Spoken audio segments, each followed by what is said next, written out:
Well, Alex arrived in Hollywood, I think, in the early 1950s. I think that's accurate to say.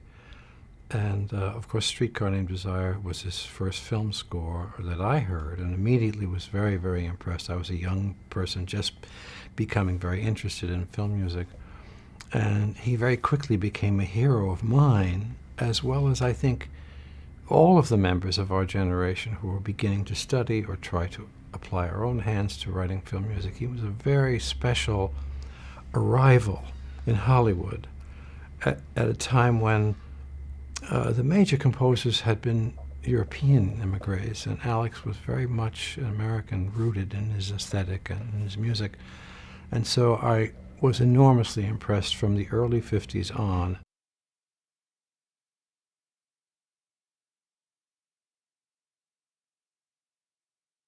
Actually, I first met Alex North, I think in the middle 50s perhaps, after already having admired him greatly for a few years. Meeting him at the home of Alan and Marilyn Bergman, the famous lyricists from Hollywood. And they were friends with Alex and introduced me to him at that time. I was thrilled. It was like meeting a legendary myth-like person, even though he was still then a very young man. And he was very shy and but at the same time very encouraging of me and other young composers. I mean, many, of course. I will mention Jerry Goldsmith, who was another ardent fan of Alex North and a young man who Alex was very supportive of, as he was with me. And we, through the years, became very close personal friends.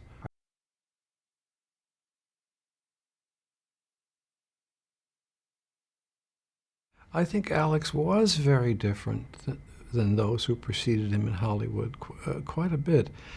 If we mention a few names, like Miklos Rozsa, for example, Franz Waxman, another one, emigrant from Germany, Bernard Herrmann, who was American, all of those people mentioned and others had their deep musical roots in the European tradition, which isn't to say that Alex North did not, but Alex brought a complexity to it that is a result of the man that he was and the period in which he grew up.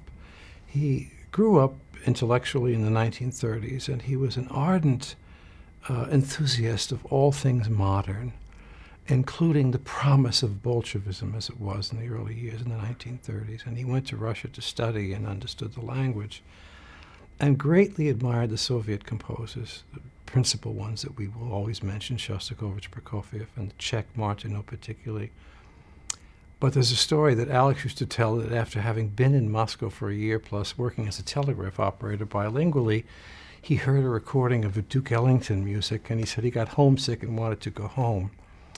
Very significant, actually, towards the understanding of Alex's departure from the traditional Hollywood approaches, which is to say that I have said before that Alex is a kind of combination. If you could put Prokofiev and Shostakovich together and combine it with Duke Ellington and Billy Strayhorn, you would have the combination that Alex displayed in his work. There was certainly a jazz influence and certainly a kind of the period of 1930s popular music or jazz or swing influence, combined with this fascination with things Russian and fascination with modernism as it was so excitingly developing in the 1930s, connected to his excitement about the labor movement. And his brother Joe North was a great activist in labor circles in New York. So Alex was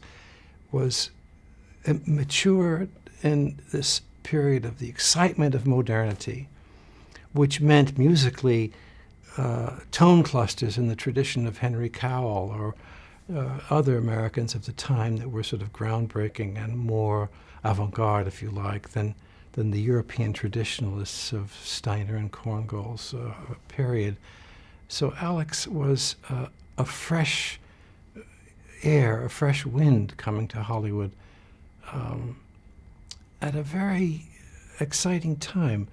The McCarthy hearings were taking place, and everything seemed to be politicized in retrospect, at least in a very exciting way, even it could be negative or positive. And Alex represented and stood for these things in his character and in his aesthetic. And of course, Spartacus is his masterpiece.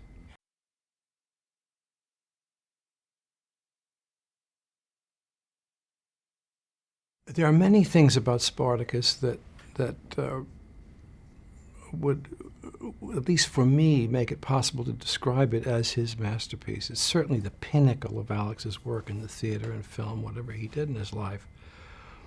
And it was groundbreaking in many ways. I mean, to begin with, the orchestration was almost bizarre and very difficult. It included things like oboe d'amour and heckelphones and bass oboes, and I think 5 or 10 collecting altogether trombones, 5 or 6 bass trombones. People who will not know orchestration but will understand that the method of delivery, the orchestra itself, was already something that he'd created, that I don't know of any instrumental composition in theater or film that had that kind of exaggerated instrumentation. And the workmanship in it was the high point of his craft.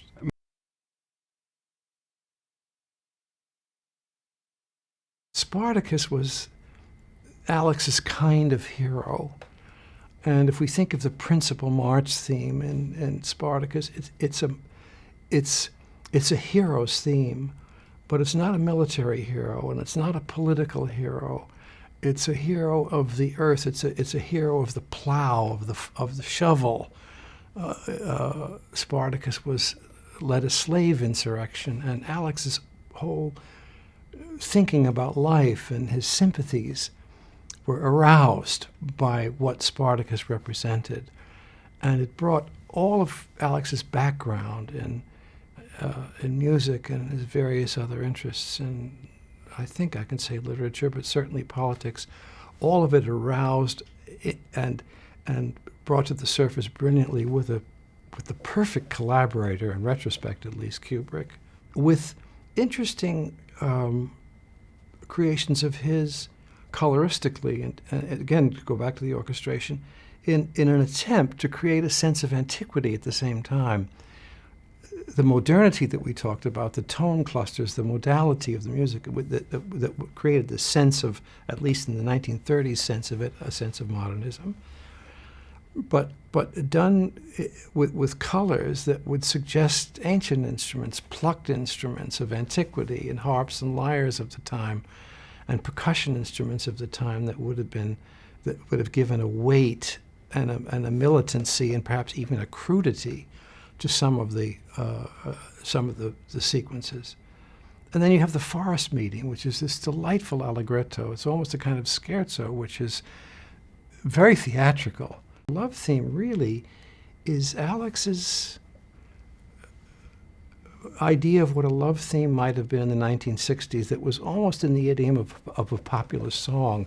It might even been written the first 6 or 8 measures by someone like Jimmy Van Heusen, in a way, if you change the modality supporting the melody just a little bit. So it was a melody of its time, I think, in Alex's mind, maybe not in ours, but I'm quite convinced that that's where he placed it in his mind.